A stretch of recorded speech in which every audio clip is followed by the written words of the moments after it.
Nagtulang na po tuna mga kasama. Kasamahan ko, tuna tayo ng tuna. Ito, okay. Butang na ito ganas. Ganas. Mayroon tuwa kong doon, kay ibang panihapon.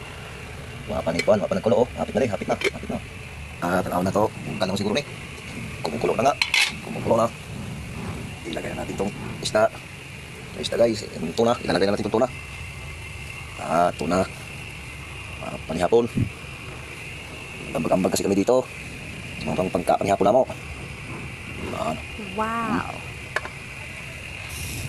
Okay, so. Timplahan natin ito guys. Lagyan natin ng asin.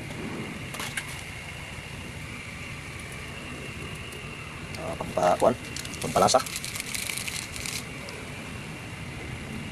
Takpan natin ulit kay pakuluin muna natin. Puntahan natin, kumukulo na.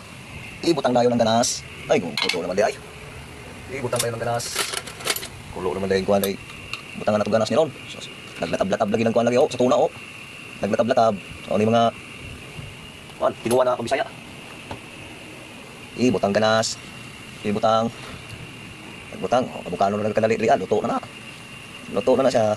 Ano yung tawag na tinuwang tuna. Tinuwang tuna. Ano ninyo? Sa ako nabisag dugay na sa Manila. Bisaya, nagkatong sulti. Diyan na. Mabukan siya. Luto na. Mas kang namiya. Kabukano na ito otro.